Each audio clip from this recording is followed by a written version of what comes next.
اللہ اکبر لا الہ الا اللہ اللہ اکبر وللہ الحمد۔ ہر قسم کی حمد و ثنا، عظمت و کبریائی اللہ وحدہ لا شریک لہ کے لیے لائق و زیبا ہے۔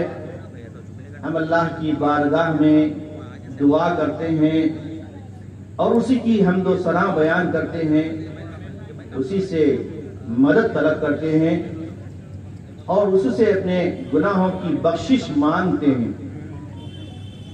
جسے اللہ تبارک و تعالی ہدایت سے نواز دے اسے کوئی گمراہ نہیں کر سکتا، اور جسے اللہ تعالی گمراہ کر دے اسے کوئی راہ راست پر لا نہیں سکتا۔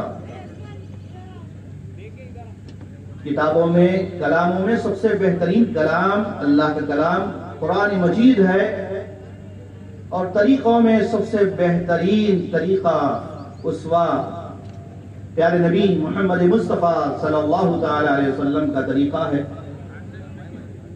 تمام اعمال میں سب سے بدترین اعمال وہ ہیں جو دین و شریعت میں ثواب کی نیت سے گھڑ لیے گئے ہیں، اور ہر وہ کام جو دین و شریعت میں گھڑ لیا گیا ہے وہ بدعت ہے، ہر بدعت گمراہی ہے، اور گمراہی کا انجام جہنم ہے۔ محترم حاضرین، مرد و خواتین، نوجوانوں، ساتھیوں، بزرگوں، دوستوں، الحمدللہ ہم اللہ کی حکم کی تکمیل پر اور پیارے نبی صلی اللہ تعالی علیہ وسلم کی سنت اور آپ کی پیروی میں یہاں کھلے میدان میں 2 رکعت شکرانہ ہم نے ادا کیا ہے۔ محترم حاضرین، اس موقع پر میں آپ حضرات کو اور تمام آئے ہوئے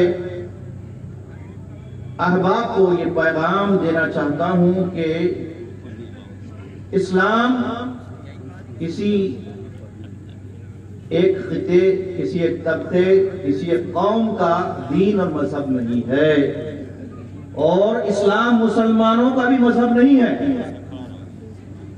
بلکہ اسلام پوری کائنات کے تمام انسانوں کے لیے اللہ تعالیٰ کا بھیجا ہوا دین ہے، دین اسلام ہے، جس کو اللہ تعالیٰ نے پیارے نبی محمد مصطفیٰ صلی اللہ علیہ وسلم پر بذریعہ وحی جبرائیل علیہ السلام کے ذریعے سے قرآن کریم کی شکل میں نازل فرمایا۔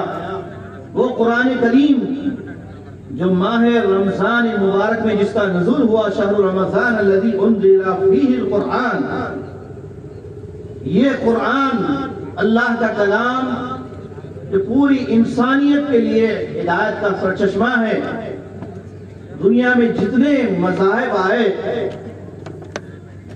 ان تمام مذاہب کی اپنی اصل آج موجود نہیں ہے، صرف اسلام کی تعلیمات قرآن اور احادیث صحیحہ کی شکل میں موجود ہے۔ یہ ہم تمام لوگوں کے لیے بہت بڑا اعزاز ہے۔ محترم بزرگوں، نوجوان ساتھیوں، ماہ رمضان میں ہم نے کیا سیکھا ہے، اور آج عید الفطر ہم منانے جا رہے ہیں۔ اللہ کے نبی صلی اللہ علیہ وسلم نے فرمایا کہ ہر قوم کے لیے خوشی کا تہوار ہوتا ہے، مسلمانوں کے لیے بھی سال میں 2 تہوار ہے، 2 خوشی کے دن ہیں۔ آپ نے فرمایا کہ لنا عیدان، عید الفطر و عید الاضحیٰ۔ ایک عید الفطر ہے جو روزوں کے اختتام پر پڑھی جاتی ہے، اور دوسری عید الاضحیٰ ہے جو حضرت ابراہیم خلیل اللہ کی یاد میں اور ان کے اسوے کی تکمیل میں، ان کی سنت کی پیروی میں ذبح اور قربانی کے دن جو نماز پڑھی جاتی ہے، جو خوشی منائی جاتی ہے، وہ عید الاضحیٰ ہے۔ اس موقع پر میں اپنے ساتھیوں کو، تمام احباب کو یاد کرنا اور یاد دلانا بے حد ضروری سمجھتا ہوں کہ اسلام پوری انسانیت کی ہدایت اور رہنمائی کے لیے اللہ تعالیٰ نے نازل کیا ہے۔ اسلام دین رحمت ہے، اسلام دین امن ہے، اسلام دین عدل و انصاف ہے۔ اسلام کی خصائص، اس کی خصوصیات اتنی ہے کہ ہم اسے شمار نہیں کر سکتے۔ یہ اسلام ہی کی خصوصیات ہے کہ اسلامی جب تک حکمران اس ملک میں یا اس ملک کے بیرون مقامات پر جہاں پر بھی انہوں نے حکمرانی کی ہے، انہوں نے عدل و انصاف قائم کیا ہے، امن و شانتی قائم کی ہے، تو اسلام ہم سب کو اس بات کی دعوت دیتا ہے کہ ہم مسلمان بھی اللہ کے دین اسلام کے مکمل پیروکار بن جائیں۔ ادخلوا فی السلم کافہ ولا تتبعوا خطوات الشیطان انہ لکم عدو مبین۔ اسلام میں مکمل داخل ہونے کا اللہ تعالیٰ نے ہمیں حکم دیا، آدھے ادھر آدھے ادھر رہنے کا حکم نہیں دیا۔ ہم کیا کرتے ہیں؟ جو احکامات یا جو تعلیمات ہمارے لیے آسان ہوتی ہے اس کو تو ہم مان لیتے ہیں، لیکن جب دشوار ہوتی ہے، مشکل ہوتی ہے، اس کو نہیں مانتے۔ اللہ تعالیٰ نے یہود و نصارہ کی ایک بری عادت کا قرآن میں ذکر کرتے فرمایا اَفَتُؤْمِنُونَ بِبَعْضِ الْكِتَابِ وَتَكْفُرُونَ بِبَعْضِ، کیا تم اللہ کی کتاب کی بعض باتوں کو مانتے ہو اور بعض کا انکار کرتے ہو؟ نہیں، ہم مسلمانوں کا یہ فریضہ ہے کہ ہم اسلام کو سمجھیں۔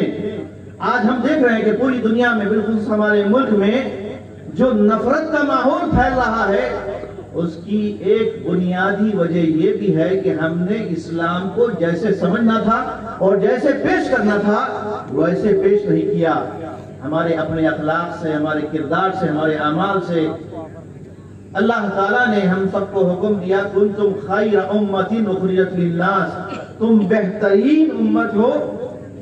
تم اپنے آپ کے لیے نہیں بلکہ پوری کائنات کے تمام انسانوں کے لیے ہم نے تمہیں پیدا کیا ہے۔ ہم دنیا میں یوں ہی نہیں آئے، اللہ تعالیٰ نے ہمیں ایک مقصد کی خاطر پیدا کیا ہے۔ مسلمانوں، نوجوانوں، آج اسلام ہم سے اس بات کا مطالبہ کر رہا ہے کہ ہم اسلام کو سمجھیں۔ اسلام امن اور شانتی کا دین ہے۔ اسلام پوری انسانیت کو اس بات کی دعوت دیتا ہے کہ وہ اپنے پیدا کرنے والے، اپنے خالق، اپنے کریٹر کو پہچانے۔ ہم کو اللہ تعالیٰ نے دنیا میں اسی لیے بھیجا کہ ہم صرف اللہ کی عبادت کریں۔ دنیا کے تمام مذاہب کے ماننے والے سب یہ اقرار کرتے ہیں کہ اس جگ کا، اس پوری کائنات کا، اس دھرتی کا، اس پورے دنیا کا ایشور اور اس پوری دنیا کا پیدا کرنے والا، سب کا مالک ایک ہے۔ الحمدللہ بہت اچھی بات ہے، لیکن تھوڑا سا ہم کہیں گے اسلام اتنا ہی نہیں کہتا کہ سب کا مالک ایک ہے۔ جب تم مانتے ہو کہ سب کا مالک ایک ہے تو اسی ایک اکیلے مالک کی عبادت کرنا یہ اسلام کا تقاضا ہے، اور یہی اللہ تعالیٰ نے جتنے پیغمبروں کو بھیجا ہے، سارے پیغمبروں نے اپنی امت کو اسی کا حکم دیا۔ یا قوم اعبدوا اللہ ما لکم من الہ غیرہ، اے میری قوم کے لوگوں، تم ایک الہ کی، ایک معبود کی پرستش کرو۔ آج دنیا میں جتنا جو ہے تناؤ ہے، جھگڑے ہیں، فسادات ہے، قتل و غارت گری ہے، اس کی ایک وجہ یہ ہے کہ انسانوں نے اپنے پیدا کیے جانے کے مقصد کو بھول گئے، وہ فراموش کر دیے۔ جس مقصد کے لیے دنیا میں ہم آئے وہ ہمیں یاد نہیں رہا، یا ہم کو مسلمانوں نے نہیں بتایا، تو اس وقت ہمارا کیا جواب ہوگا؟ میرے دوستو، سب سے پہلے ہم مسلمان ہیں، اللہ کے دین کے ہم داعی ہیں، تو ہم سب میں یہ فکر ہونی چاہیے کہ اپنے اڑوس پڑوس کے لوگوں کو اسلام کے تعلق سے جو غلط فہمیاں پائی جاتی ہیں وہ درست کریں۔ مثال کے طور پر اللہ اکبر کا معنی کیا ہے، اذان کا معنی کیا ہے، نماز کیوں پڑھتے ہیں، نماز کا میننگ کیا ہے، قربانی کیا ہے، روزے کیا ہیں، ان سب کا معنی مفہوم ہم بتائیں، انشاءاللہ ممکن ہے کہ ہمارے برادران وطن جن کے ذہنوں کو خراب کیا جا رہا ہے اور جن کے ذہنوں سے کچھ پولیٹکس لیڈران کھیل رہے ہیں، وہ بہت کم تعداد میں، لیکن پورے ملک کا جو جمہوری نظام ہے، جو جمہوری ڈھانچہ ہے، اس ملک کا جو جمہوری نظام ہے، وہ اس بات کی دعوت دیتا ہے کہ ہم اپنے